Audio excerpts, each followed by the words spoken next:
Eddie Murphy is a name that really does span multiple generations. I mean, but doing the voice of Shrek, of Donkey, and Shrek, Coming to America, Doctor Doolittle, even Daddy Daycare. But it's he had a string of number one hit movies in the 1980s: Trading Places, Coming to America, 48 Hours, which is I think probably one of the first cop buddy movie, one of the first, and of course also Beverly Hills Cop. Now, I did not know what the heck to expect. So for the first one, Axel smashes through local barriers in a hilarious high-speed pursuit of justice. And I'm thinking, what is Beverly Hills Cop? It was also filmed in Detroit. Color me surprised to find out that this had to do with the Detroit way of how police matters are handled, the grit versus the more, I don't want to say classy, but sunny, I guess, ways of how the Beverly Hills or LA would handle police procedurals and how to go about, like, hey, you need to do it this way, rather like having a search warrant rather than just go in and krill the bad guy. So I'm thinking, okay, so yeah, so obviously he has the lions right here. So man, he really is representing the way how um, getting some good Detroit representation. So it's like at first he's trying to, like, he's playing a guy who's illegally bringing in cigarettes, Pall Malls amongst other ones, but then that doesn't go well. So instead, one of his friends gets neutralized, and he has to go to Beverly Hills to figure out why. And I'm like, okay, why is he going there? It turns out that there's an art dealer who is also who's also smuggles illegal drugs. I'm like, it's like, so I'm thinking, like, okay, have we seen this before? Well, here's what I noticed.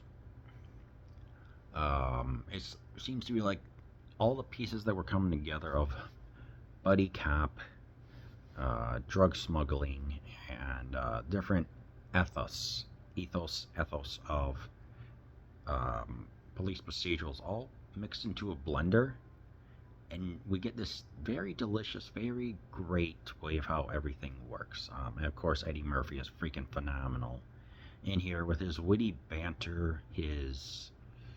When he gets serious, he needs to get serious. He swears, but it's not like Samuel L. Jackson levels of swearing, but it's enough more to fit into the presence of everything going on, because this was a personal mission for him. So he shows his own power. Now, of course, there's a very great scene where he takes two of the Beverly Hills cops into a striptease establishment, as it's described as, and thinking everything is that good, but he knows with his intuition, he immediately sees two cops that these two people that, even though it's June, they have long sleeve jackets on. They're packing heat, so he manages to subdue them in quite the great way. What was this, about 40 minutes? Yeah, I'd say 50 minutes in. So that was a great scene. Of course, he still has some mischievous ways, including popularizing this trope of putting a banana peel inside a tailpipe, and somehow it makes the car stall. All the while, he manages to bring a hotel employee to deliver them a shrimp salad sandwich. Yes, I am dead serious.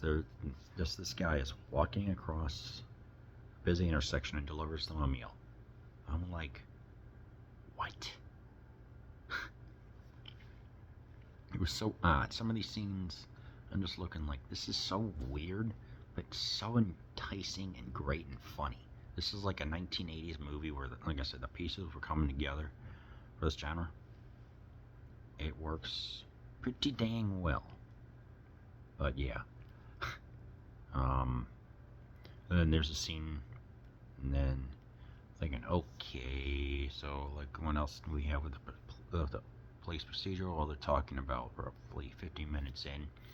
Go onto YouTube and type in Beverly Hills Cop Super Cop scene, where you'll just see a lot of improv, including one guy who looks like he's angry, but he is trying to prevent himself from laughing, especially with the shrimp salad part. But yeah, eventually the heat does pick up as they try and get to Victor Maitland, who is the villain, and he does a good job. The guy playing him, I forgot who, because they use coffee grounds to help eliminate the smell of the drug, so the dogs can't get it. So it's not a red herring; it's a brown herring in this case. Brown grounds herring. That was so dumb. It's great, and eventually he does manage to get captured, but one of the I found some good character growth in this one guy, Billy Rosewood. Yeah, he feels conflicted, like, do I want to join him or not? But he just somehow makes it work well with Axel Foley, and ultimately he decides to join him after having some confliction with like the facial expressions. I like that. I like that whoever portrayed him. So what we get in the end is, the standard. They break into the villain's hideout, but yeah, they break into the villain's hideout. All the while, like, the two people who are in the striptease establishment can't exactly get over the wall. So like, okay, you put your foot here, I'll get you up. They have trouble with that fumbling, which was pretty funny. And they take care of the villain and everything else, and Axel does earn his moments, like saying, hey, yeah, you kind of have to get out of here, but there's a happy ending to this. And I'm like, good stuff right here. This was a damn good movie, period. Especially with the music key design by Glenn Frey. So yeah, I do recommend keeping all that in mind. Because like I said, this was 1984. It's only now where the pieces starting to synergize. Beverly Hills